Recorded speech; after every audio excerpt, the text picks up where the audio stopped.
नमस्कार साथियों, ओपी लाडवाड़ की तरफ से आप सभी साथियों का मॉडर्न एकेडमी में स्वागत है। माय डियर फ्रेंड्स, आज जो हमारा टॉपिक है वो है कॉस्ट फंक्शंस। कॉस्ट फंक्शन से पहले हम कंसेप्ट ऑफ कॉस्ट जो है पहले डिस्कस कर चुके हैं। अगर आपने वो वीडियो नहीं देखी है तो पहले वाली वीडियो है जिसके अंदर हमने कंसेप्ट ऑफ कॉस्ट यानी 9 प्रकार की जो कॉस्ट हैं वो डिस्कस की हुई है। लेकिन आज हम डिस्कस करने जा रहे हैं कॉस्ट फंक्शंस। अब जैसे कि आप देख रहे हैं बोर्ड के ऊपर कॉस्ट फंक्शंस हमने लिखा है C equal to functions of x, t और pf और k बार। यहाँ हमने जो लिया है C, यहाँ पर क्या लिया है, कॉस्ट लिया है, और x जो है वो आउटपुट है और t टेक्नोलॉजी है और pf जो है वो क्या प्राइस ऑफ फैक्टर है, और x बार जो हमने लिया है वो है फिक्स फैक्टर। फिक्स फैक्टर कौन सा होता है? जो कि स्थिर होता है, यानी शॉर्ट रन के अंदर हम फिक्स फैक्टर को लेते हैं, लेकिन लॉन्ग रन के अंदर सारे जो संसाधन होते हैं वो क्या होते हैं, परिवर्तनशील होते हैं। सारे साधन जो है परिवर्तनशील होते हैं। यानी शॉर्ट रन के अंदर और लॉन्ग रन के अंदर अगर जो डिफरेंट की बात करें तो वो यही है कि शॉर्ट रन के अंदर हम एक स्थिर साधन लेकर चलते हैं, बाकी परिवर्तनशील साधन लेकर चलते हैं। एक के स्थान पर दो साधन ऐसे हो सकते हैं जो कि स्थिर हैं, बाकी क्या होंगे, परिवर्तनशील होंगे। लेकिन लॉन्ग रन के अंदर सारे जो संसाधन है वो क्या होंगे, परिवर्तनशील होते हैं। तो यहाँ डायग्राम के अंदर देखिए, डायग्राम में क्या दिखा रहा है। यहाँ पर डायग्राम हमने जो लिया है यहाँ पर ओ एक्सिस के ऊपर जो लिया है, ये जो है हमारा ओ एक्सिस है और ये जो है वाई एक्सिस है। ओ एक्सिस के ऊपर हमने क्या लिया है, आउटपुट लिया है, और वाई एक्सिस के ऊपर हमने क्या लिया है, टोटल फिक्स कॉस्ट लिया है। और जो टोटल फिक्स कॉस्ट कर्व है वो क्या है, हमारा ओ एक्सिस के बिल्कुल समांतर है, यानी कि हॉरिजॉन्टल है। और टेबल्स के अंदर हम क्या दिखा रहे हैं, टेबल्स के अंदर जो लिया हमने, ये लिया है यूनिट ऑफ आउटपुट्स, और ये फिक्स कॉस्ट, और ये एवरेज कॉस्ट। अब यूनिट ऑफ आउटपुट बढ़ती है हमारी 0, 1, 2, 3, 4, 5। ये जो यूनिट ऑफ आउटपुट है वो लगातार क्या होती है, बढ़ती है। हम बढ़ाते जाते हैं यूनिट अपनी उत्पादन की, लेकिन जो कॉस्ट होती है वो क्या रहती है, सेम रहती है। 10 है, 0 के ऊपर भी 10 लगती है, 1 के ऊपर भी 10 लगती है, 2 के ऊपर भी 10 लगती है, 3 के ऊपर 10 लगती है, 4 के ऊपर भी 10 लगती है, 5 के ऊपर भी 10 लगती है। तो ये क्या है, फिक्स कॉस्ट है। फिक्स कॉस्ट क्या दिखाते हैं यहाँ पर, इवन व्हेन क्योंकि output is 0 total fix cost remain the same. तो ये यही दिखा रही है कि टोटल कॉस्ट जो है फिक्स रहती है। ये कैसा होता है, इसका स्लोप कैसा होता है, स्लोप इसका ओ एक्सिस के समांतर होता है। ठीक है, यहाँ आउटपुट हमारा 0 होता है तब भी हमारी कॉस्ट 10 होती है, आउटपुट हमारा 1 होता है तब भी हमारी टोटल फिक्स कॉस्ट है वो 10 रहती है। तो इसकी जो शुरुआत होती है वो मूल बिंदु से नहीं होकर के ऊपर से होती है। तो ये जो वाई एक्सिस के ऊपर हमने क्या लिया है, वाई एक्सिस के ऊपर हमने टोटल फिक्स कॉस्ट लिया है, और इसकी जो शुरुआत होती है यहां से होती है। ये दिखाती है कि हमारा जो है उत्पादन हो या ना हो तब भी ये जो है फिक्स रहती है। अब इसके अंदर क्या क्या शामिल करते हैं इसके अंदर हम, तो टोटल फिक्स कॉस्ट के अंदर माय डिफरेंस हमने यही डिस्कस किया है कि total fix cost includes cost of plants, यानी जो कॉस्ट ऑफ प्लांट्स यानी जो प्लांट की कॉस्ट है जिसके ऊपर हमने प्रोडक्शन करना है, जिसके ऊपर हमने मशीनरी लगा रखी है, तो उसकी जो लागत है वो क्या होती है, फिक्स कॉस्ट होती है। अब वहां पर आंधी आती है, तूफान आता है, कुछ भी आए, कोई प्रॉब्लम हो, प्रोडक्शन हो या ना हो, लेकिन वो तो हमारी कॉस्ट लग गई ना, प्लांट की तो कॉस्ट लग गई, उसके ऊपर तो हमने लागत लगा दी, तो वो क्या है, फिक्स कॉस्ट है। ठीक है, साथ में क्या होता है, जैसे कि मशीनरी है, हमने जो मशीन खरीद ली है वो चले या ना चले, मशीन के ऊपर जो हमने लागत लगा दी है वो हमारी फिक्स कॉस्ट है। ठीक है, लाइसेंस फीस जो हमने मतलब बिजनेस करने के लिए, व्यापार करने के लिए जो हमने लाइसेंस लिया है तो उसकी फीस हमने पे कर दी, वो हमारी फिक्स कॉस्ट है। प्रोडक्शन हमारा शुरू हो या ना हो, लेकिन यहाँ पर total fix cost remain constant even when output is 0। तो वो यही बात है कि यहाँ पर उत्पादन होता है या नहीं होता है कोई मैटर नहीं, यहाँ पर टोटल फिक्स कॉस्ट जो है शुरू हो जाती है। ये 0 से शुरू कभी नहीं होती, ये सिर्फ क्या होता है, वाई एक्सिस से ऊपर से शुरू होती है। तो फिक्स कॉस्ट का माय डियर फ्रेंड्स हम औसत निकालें तो क्या होता है, औसत तो हमेशा कम ही निकलता है ना पहले से।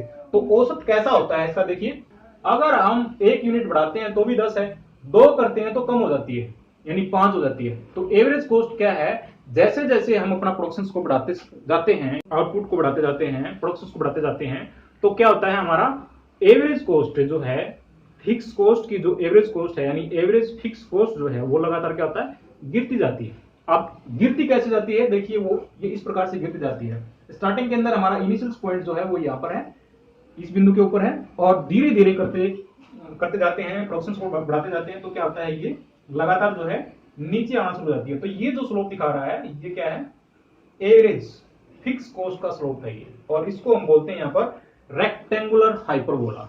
यानी टोटल फिक्स कॉस्ट का अगर हम एवरेज निकालते हैं तो एवरेज कैसा हो जाता है, हॉरिजॉन्टल से रेक्टेंगुलर हाइपरबोला हो जाता है। तो ये क्या है, हमारा एवरेज फिक्स कॉस्ट है। Average fix cost my difference कैसे निकालते हैं, average fix cost total fix cost divided by output यानी एक्स। एक्स को अगर हम टोटल फिक्स कॉस्ट से डिवाइड कर देते हैं तो क्या निकल के आ जाता है हमारा एवरेज फिक्स कॉस्ट। अगर एवरेज फिक्स कॉस्ट को अगर हम आउटपुट से मल्टीप्लाई कर देते हैं तो क्या निकल के आ जाएगा हमारा टोटल फिक्स कॉस्ट। तो यही दिखाया हमने। और ये जैसे जैसे हमारा प्रोडक्शन बढ़ता जाता है तो एवरेज प्रोडक्शन जो है, एवरेज जो कॉस्ट जो है वो क्या होती है, गिरती जाती है। यानी एवरेज कॉस्ट, यहां पर हमने क्या लिया है, ये एवरेज कॉस्ट लिया है, ये एवरेज फिक्स कॉस्ट। ये तो यहां पर फिक्स है 10 10 10 10 10, और ये जो है एवरेज फिक्स कॉस्ट है ये वाली, जो कि लगातार क्या होता है, गिरती जाती है। अब चलते हैं यहां पर टोटल वेरिएबल कॉस्ट के अंदर। द रॉ मटेरियल्स के अंदर, जैसे कि अगर हमने प्रोडक्शन करना टेक्सटाइल का यानी कपड़े का प्रोडक्शन करना, तो उसके लिए हमारा रॉ मटेरियल्स क्या होता है, कपास होती है। ठीक है, कपास का जो है वो हमारा कच्चा माल होता है। रॉ मटेरियल्स जो होता है हमारा कच्चा माल होता है। ठीक है, तो कच्चा माल जो होता है वो किसके अंदर आता है, टोटल वेरिएबल्स कॉस्ट के अंदर आता है। वेरिएबल्स का मतलब क्या होता है यहाँ पर, जो कि परिवर्तन किया जा सके। फिक्स है उसके अंदर तो परिवर्तन नहीं किया जाएगा, लेकिन जो वेरिएबल्स है उसके अंदर परिवर्तन किया जा सकता है। तो परिवर्तन किसके अंदर किया जा सकता है, रॉ मटेरियल के अंदर। According to choice, according to needs जो है हम उसको परिवर्तित कर सकते हैं। तो उसके अंदर कौन सा फैक्टर आता है, वो आता है हमारा द रॉ मटेरियल्स। उसके बाद में क्या आता है, द कॉस्ट ऑफ लेबर्स, जो हमारी लेबर की लागत होती है, श्रम की जो लागत होती है, उसको भी हम किसके अंदर शामिल करते हैं, टोटल वेरिएबल कॉस्ट के अंदर शामिल करते हैं। या फिर जो रनिंग एक्सपेंसेस होते हैं, running expenses of the fix cost, running expenses of the fix cost. जैसे कि फिक्स कॉस्ट हमारी क्या है, मशीन है। मशीन किसके साथ में चलती है, पेट्रोल के साथ चलती है, डीजल के साथ चलती है। तो वो जो हमारा एक्सपेंसेस है, डीजल या पेट्रोल, वो क्या है, रनिंग एक्सपेंसेस है। रनिंग एक्सपेंसेस में क्या आता है, जैसे कि सच एज फ्यूल्स होता है, और रिपेयरिंग और मेंटेनेंस ऑफ मशीन। ये जो सारी चीजें हैं, अगर मतलब मशीन चलते चलते जो हमारी खराब हो जाती है तो उसके ऊपर हमने मैकेनिक लगाना है, मैकेनिक को लगा करके उसको ठीक करना है, तो वो भी क्या आता है, रनिंग एक्सपेंसेस होता है। तो ये सारे जो फैक्टर होते हैं वो शामिल किए जाते हैं टोटल वेरिएबल कॉस्ट के अंदर। तो चलिए, ये बात हुई हमारी टोटल वेरिएबल कॉस्ट की। अब टोटल वेरिएबल कॉस्ट का स्लोप जो है वो कैसा होता है, इनवर्स एस आकार का होता है। जैसा कि मैंने दिखाया हुआ है यहाँ पर, ये क्या है, इनवर्स एस आकार का होता है। इनवर्स एस शेप के अंदर होता है, ये उल्टा एस आकार का होता है टोटल वेरिएबल कॉस्ट। अब इसके अंदर क्या दिखा रहा है, ये जैसे जैसे हमारा प्रोडक्शन जो है, मतलब स्टार्टिंग के अंदर क्या होता है, स्टार्टिंग में हमारा प्रोडक्शन 0 है, तो टोटल वेरिएबल कॉस्ट कितनी होगी, यहाँ पर 0 होगी। यानी टोटल वेरिएबल कॉस्ट की शुरुआत जो होती है वो कहां से होती है, बिल्कुल 0 से होती है। लेकिन हमने फिक्स कॉस्ट की बात की है तो उसकी शुरुआत कहां से होती है, ऊपर से होती है। टोटल वेरिएबल कॉस्ट की शुरुआत कहां से होती है, 0 से होती है। 0 का मतलब यहाँ पर यह है कि अगर हमारी यूनिट 0 है तो टोटल वेरिएबल कॉस्ट भी 0 ही होगी। ठीक है, पहली बात तो इसके अंदर यही है, इसकी जो शुरुआत होती है किससे होती है, 0 से होती है। और उसके बाद में इसका जो आकार होता है, इसकी जो शेप होती है, कैसे होती है, वो इनवर्स एस आकार की होती है। इस प्रकार से होती है कि ये उल्टा एस बना हुआ है। ठीक है, अब ये उल्टा एस कैसे दिखाता है, उल्टा एस कहां से शुरू होता है, मूल बिंदु से शुरू होता है। ये इस प्रकार से बनी होती है इनवर्स एस आकार की। तो ये जो शेप होती है इसकी, ये दिखाती है कि पहला जो पोर्शन है, यानी ई बिंदु से पहले तक जो है, ये टोटल वेरिएबल कॉस्ट बढ़ती है, बढ़ रही है ना लगातार, ये लगातार क्या हो रही है, बढ़ रही है, बढ़ तो रही है, लेकिन ये जो बढ़ने की जो दर है वो क्या होती है, घटती जाती है। देखिए, अगर हम बात करें ओ बी पॉइंट की, यानी ये पोर्शन जो है ओ सी से ऊपर है, यानी जो स्लोप ऑफ ओ बी है, स्लोप ऑफ ओ बी जो है, यानी ओ बी स्लोप है वो ओ सी स्लोप से ऊपर है, यानी ओ सी नीचे हो जाता है। उसके बाद में ओ डी और भी नीचे हो जाता है, उसके बाद में ओ ई जो है और भी नीचे हो जाता है। तो इसका मतलब जो होता है, हमारा टोटल वेरिएबल कॉस्ट जो है, जैसे जैसे हम प्रोडक्शन को बढ़ाते जाते हैं तो टोटल वेरिएबल कॉस्ट वो क्या होती है, टोटल वेरिएबल कॉस्ट का जो एवरेज है वो घटता जाता है। यानी जो पहले के मुकाबले टोटल वेरिएबल कॉस्ट कम होती जाती है। अगर हम बात करें टोटल वेरिएबल कॉस्ट की, तो वो यही है देखिए यहाँ पर जो इसकी बढ़ने की जो दर है वो लगातार क्या होती है, घटती जाती है। कहां तक? ई बिंदु तक। ई बिंदु तक टोटल वेरिएबल कॉस्ट की जो बढ़ने की दर है वो घटती जाती है, और ई बिंदु के बाद में टोटल वेरिएबल कॉस्ट की बढ़ने की जो दर है वो बढ़ती जाती है। तो यहाँ पर दो पोर्शन है, एक तो ई बिंदु से पहले और एक होता है ई बिंदु के बाद में। तो ई बिंदु से पहले जितना पोर्शन है हमारा, जो इतना एरिया है, इसमें क्या होता है, बढ़ती है लेकिन घटती दर से। ठीक है, घटती दर से बढ़ती है। उसके बाद में ई बिंदु के बाद में क्या होता है, बढ़ती दर से बढ़ती है। तो इसलिए इसका जो आकार होता है वो इनवर्स एस आकार का होता है। अगर इसकी बात करें हम एवरेज की, तो एवरेज में देखेंगे इसका एवरेज का जो स्लोप होगा वो कैसा होगा। एवरेज जो इसका स्लोप होगा, एवरेज वेरिएबल कॉस्ट यानी टोटल वेरिएबल कॉस्ट का अगर हम एवरेज निकालें तो वो क्या होता है, हमेशा कम होता है। देखिए अगर पहली यूनिट है तो टोटल वेरिएबल कॉस्ट कितनी है हमारी, 0 है, और एवरेज भी कितनी होगी, 0 होगी। यानी इसकी जो शुरुआत होती है वो किससे होती है, 0 से होती है। अब जैसे एक यूनिट ली तो इसके ऊपर टोटल वेरिएबल कॉस्ट है वो 10 है, तो इसकी एवरेज भी 10 ही होगी क्योंकि एक ही है।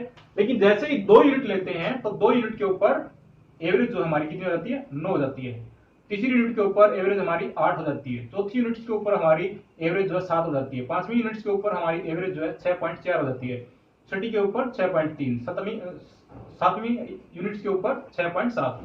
तो एवरेज जो है लगातार क्या होती है, घटती जाती है। तो इसलिए इसका स्लोप कैसा होता है, इसका स्लोप जो होता है वो एक कटोरी के आकार का होता है। यानी इसको हम बोल सकते हैं इंग्लिश में यू शेप के अंदर होती है। ये जो शेप है इसकी किसकी होती है, यू शेप होती है। अब ये क्या दिखाता है, पहली यूनिट्स लेता है तो इसकी एवरेज कितनी है, मान लिया वो 10 है। दूसरी लेता है तो क्या होता है, कम हो जाती है, 9 हो जाती है। तीसरी लेता है तो और भी कम हो जाती है, 8 हो जाती है। इस प्रकार से जो है ये जो शेप है, यानी जो ये जो एवरेज वेरिएबल कॉस्ट की जो शेप है वो किसकी होती है, यू शेप की होती है। ये क्या होता है, लगातार घटती जाती है। तो इसके अंदर भी वो 2 पोर्शन आते हैं। जैसे भी हमने यहाँ पर लिया था, एक मिड पॉइंट है ई, तो यहाँ पर भी मिड पॉइंट है ई। इसका एक पोर्शन है ये लेफ्ट साइड का और दूसरा पोर्शन है राइट साइड का। यहाँ जो लेफ्ट साइड है ये लगातार क्या होती है, घटती जाती है। यानी एवरेज जो टोटल वेरिएबल कॉस्ट थी वो बढ़ने की जो दर थी वो लगातार घटती जा रही थी। इसलिए जो है एवरेज वेरिएबल कॉस्ट लगातार क्या होती है, घटती जाती है। ई बिंदु तक लगातार क्या होती है, घटती जाती है। और यहाँ पर एक मिड पॉइंट आ जाता है ई, इसके बाद में दोबारा से क्या होता है, बढ़ती जाती है। तो ये होता है ई बिंदु के बाद का। तो इसकी जो शेप होती है वो कैसी होती है, यू शेप की होती है, यानी यू आकार की होती है। इसके 3 पोर्शन होते हैं, एक ई पॉइंट होता है, एक ई पॉइंट से लेफ्ट फेस होता है, एक ई पॉइंट से राइट फेस होता है। लेफ्ट फेस के अंदर क्या होता है, जो एवरेज वेरिएबल कॉस्ट है वो घटती जाती है, यानी घटती हुई होती है। और ई बिंदु के राइट साइड में क्या होता है, बढ़ती जाती है, यानी जो ऊपर चली जाती है दोबारा से। ठीक है, और टोटल वेरिएबल कॉस्ट में क्या होता है, ई बिंदु से लेफ्ट साइड का जो है कॉस्ट तो बढ़ती है लेकिन घटती दर से बढ़ती है, और ई बिंदु से राइट में बढ़ती है, बढ़ती दर से बढ़ती है। तो यहां हमने डिस्कस किया है पहले टोटल फिक्स कॉस्ट और फिर किया डिस्कस टोटल वेरिएबल कॉस्ट, और इसके साथ में हमने किया है टोटल फिक्स कॉस्ट का एवरेज निकाला है, एवरेज फिक्स कॉस्ट। और यहां पर भी टोटल वेरिएबल कॉस्ट का हमने एवरेज निकाला है, average variable cost. Total variable cost का हमने निकाला एवरेज। तो एवरेज कैसे निकालते हैं, यहां पर total variable cost divided by output, unit of output. तो ये निकल जाती है हमारी एवरेज वेरिएबल कॉस्ट। अब निकालने हमें अब टोटल। टोटल कैसे निकाला है, total cost by adding total fix cost plus में total variable cost, we obtain total cost of the firms. तो कैसे निकालते हैं total cost, total fix cost को और टोटल वेरिएबल कॉस्ट को दोनों को जोड़ देते हैं। अब यहां तक देखिए, इस डायग्राम के अंदर देखिए, यहां जो शेप है हमने वही लिया है, ओ एक्सिस के ऊपर हमने आउटपुट लिया है और वाई एक्सिस के ऊपर हमने टोटल कॉस्ट लिया है। तो यहां सबसे पहले देखिए इस शेप को देखिए, ये जो शेप है वो किसकी है, फिक्स कॉस्ट की है। फिक्स कॉस्ट का जो स्लोप होता है वो कैसा होता है, ओ एक्सिस के समांतर होता है। तो यहां ये जो लाइन है हमने वो क्या ली है, टोटल फिक्स कॉस्ट।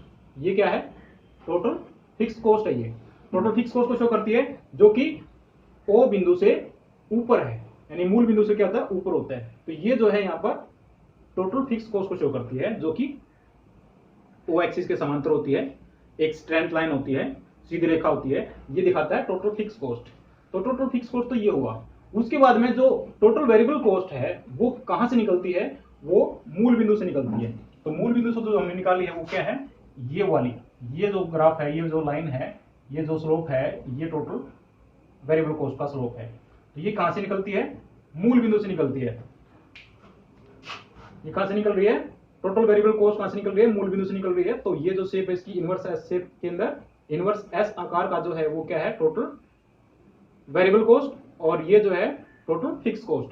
अब इन दोनों को अगर जोड़ देते हैं तो क्या निकल के आती है, टोटल कॉस्ट। कहां से जुड़ेगी ये टोटल फिक्स कॉस्ट का जो मूल बिंदु है, टोटल फिक्स कॉस्ट का जो मूल बिंदु है, यानी कि यहां से हमारी टोटल कॉस्ट उठती है, क्योंकि यहां तक तो हमने यहां पर फिक्स कॉस्ट दे रखा है। यानी टोटल कॉस्ट जो निकलेगी, टोटल कॉस्ट का जो मिड पॉइंट होगा वो कौन सा होगा, मूल बिंदु कौन सा होगा, वो होगा यहां से, न कि यहां से नहीं होगा। ये 10 जो है, जो टोटल फिक्स कॉस्ट का जो अमाउंट है यहाँ पर 10 से यहां पर निकलेगी, यानी इस बिंदु से निकलेगी ये टोटल कॉस्ट।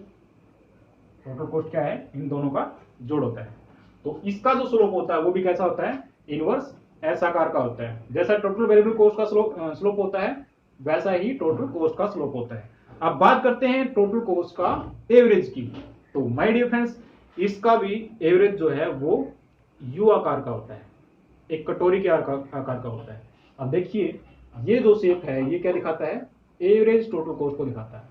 तो इसके अंदर माय डियर फ्रेंड्स 3 जो इंपोर्टेंट डायग्राम है वो है यू शेप के अंदर, उसके अंदर हम शामिल करेंगे एवरेज टोटल कॉस्ट को, जो कि यू आकार में होता है, यू शेप में होता है, और एवरेज वेरिएबल कॉस्ट, इसको भी हम यू शेप में लेते हैं।